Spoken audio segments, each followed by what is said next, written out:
and welcome back to the channel. Welcome to our lovely space where we get to chit chat and talk about matters arising. Today we have come to talk about something serious. If this is your first time here, my name is Tola. And for the OGs on the channel, you already know that we have talked about something like this in the past. We've talked about how to conduct yourself, but something happened recently in my workspace and I just wanted to bring that to your attention. I will be giving a personal example of how my colleague nearly lost her job and how she nearly got this incident put on her DBS just because of word of mouth. And I feel like we haven't even really talked about this matter enough because a lot of people are falling into this trap and they don't really know what they're doing wrong to land them in this trouble. Alright, so if this is your first time here, you are welcome to Tola Lusi Talks episode 3. This is the third installment in the series. So the first point is to watch what you see. And this just, I don't know how many times or how people just keep getting carried away with word of mouth. Don't overshare. Stop talking about yourself. There's nothing wrong with silence. If you and a colleague or multiple people are in the same space, whether you are in the office or you are, just seated or it's your break time and they're having a conversation, please do not feel the need to share. Don't be compelled to say, oh, in my own situation or when I was passing through that, oh, I had a similar experience. It's not necessary. Let that silence just keep going. There's really nothing wrong with awkward silence. I would rather have awkward silence than to say something and wish I could take it back. If you think it will edify, try to leave out personal details and just give the advice or, whatever, chip in whatever you want to say, but leave your personal life out of it. I keep saying this, and most people, where they seem to make the mistake is they feel like people who are not their skin color are out to get them. I've heard and I've seen, I've actually worked with people who were betrayed by their countrymen and country people. So it's not about a particular race attacking another particular race. Let's leave sentiment out of it and let's just attack the issue head on, because it's not just here. Some of us have worked back in our home country and I've also experienced things like this unfold. So it's not because of the way the UK is or how the people are here. It's everywhere. Your co-workers are not your friends. They are not your family members. They are not your paddy. You're not there to bond. It's not an extension of your family. It's not a place to socialize and be open and be an open book. There's no such thing. I know in some organizations or in some settings, you might feel slightly intimidated when you have nothing to say.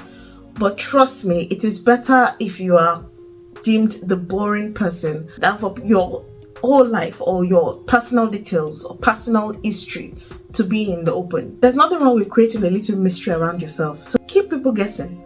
It's not important for everybody to know what's going on in your life, how it is happening play by play. Alright, so let's switch things up a bit and unbox this everyday earbuds from Raycon. They sent me this really amazing earbuds that come with this really lovely purple cloud case. This is what the earbud itself looks like. It comes with a pouch containing your Raycon card as well as some instructional manuals that come in a variety of languages, so it's easy to follow. This is the earbuds I chose. I chose this in the color black and it is so sleek, you guys. I cannot tell you how excited I am to try this out. It has a couple of selling points as well. The first of which is its affordable quality compared to other brands out there. It also has a really long battery life of up to 8 hours of continuous play. It has a comfortable fit and it also comes with a number of extra buds that you could use for different settings and also just depending on your anatomy. It also has water resistance of IPS6 to withstand sweat and light rain, which is such an added bonus in this very humid environment. And of course it has a Bluetooth 5.0. It also comes with a USB charger, a C type, and of course a lanyard to attach your casing to your arms or your bag, as the case may be. It comes with an adhesive tape that you can just use to secure your case to the earbud itself. And you guys, I am in love. If you guys are looking to get this at time as well, I will link it in my description box. You can also benefit from 15% discount when you use my code, which is just Tola Lusi. also has a noise cancellation effect. I tried to tap my fingers in front of me and I could hardly hear anything. You guys, I've said too much. This product speaks for itself. Remember to use my discount code upon checkout for 15% off. And you guys, let's get back to today's video. Yes, someone else might benefit from what you're going through. You can talk about it without giving all the details. And that's even if it is important. Some of us might be on the same level. Some might have superiors. Some might have people under them. It depends on where you are, like on your career ladder. Either way, whether you realize it or not, you are in a competitive environment and not everybody fights fair. Everyone is looking for an advantage, an edge, a secret, a wrongdoing, something just to have in their own bank so that the day you mess up, they are the first to blab out to your manager. That being said, if something happens and you feel like you've overshared or you have talked or you've said something that might land you in trouble, it is better that your manager hears it from you first. So the best thing for you to do is to go and meet your manager or meet whoever is on the next chain of command. Maybe it's your lead. Talk to them, have a conversation with them, let them know that some things have been said, who said what, when it was said. Let it be documented. Which leads me to verbal consent. In South Africa and here in the UK, I've seen it play out multiple times. Verbal consent is as good as your signature on paper. Now you bear me witness, if you've had a call from a telemarketer or anyone who is looking to get a contract or drop a contract for you, all they need you to say over the phone is yes. As a matter of fact, there are scams these days that are just looking to get a verbal consent from you and have that on record. The reason why this is so important and the reason why it is so dangerous at the same time is because your word is your bond.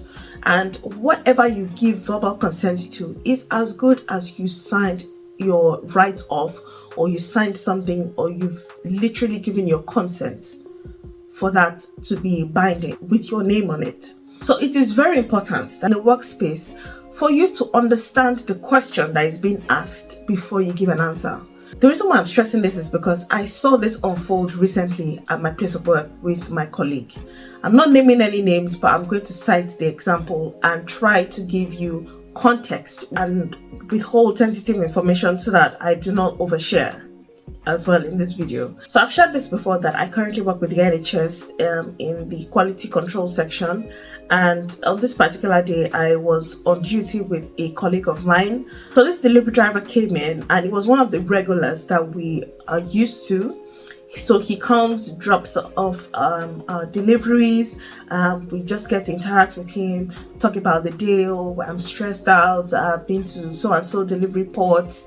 You are probably the first on the list. You know, just light conversation like that. Oh, how's the weather out there? You know, the weather is always a fun conversation to have. So he's one of the delivery drivers that we are used to. It will come and what we have to do is just take the deliveries off him, sign where we need to sign, put the deliveries away, and then we go back to our duties.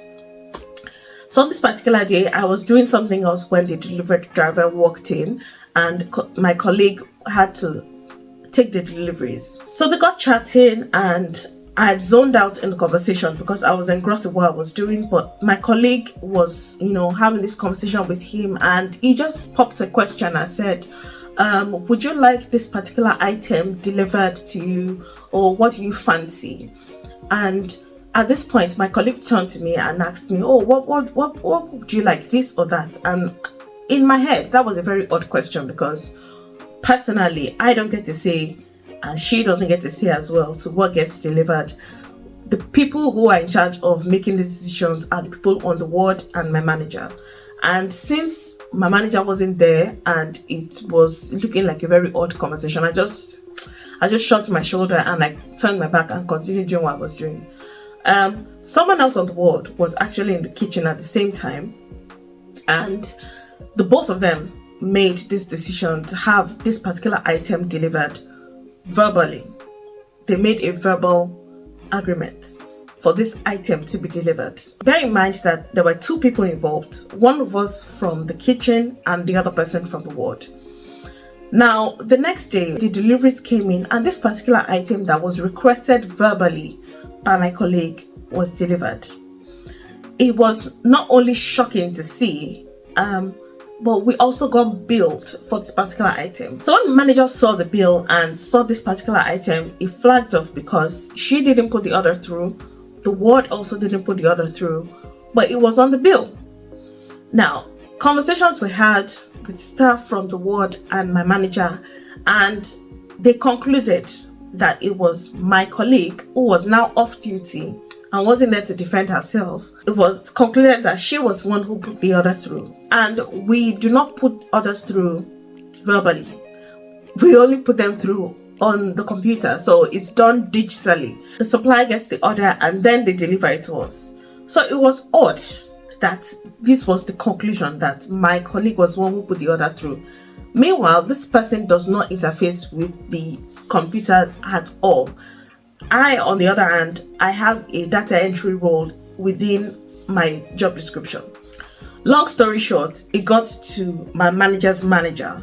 You see the escalation now. It got to my manager's manager and a verbal warning was given to her to say, you are not to interact or be cordial or be overly friendly with the delivery drivers. When they come, do your greetings, do your transaction, send them on their way.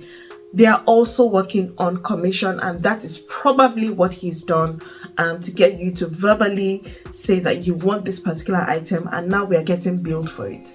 This is not something that goes on the ward because the patients do not have this. It was a luxury item, so it's not something that the ward was expected to have.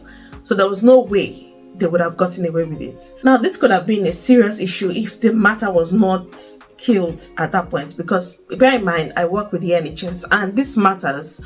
Something as trivial as £20 or £50, once it gets flagged like that, you get a series of warning before you are eventually sent packing. So things like that could go on your record and just taint your image just because you were being friendly with someone who was probably looking to get a commission. So you see what I mean? It's very, very easy for you to get carried away with being overly cordial or friendly or chatty with people who might not have the same intentions.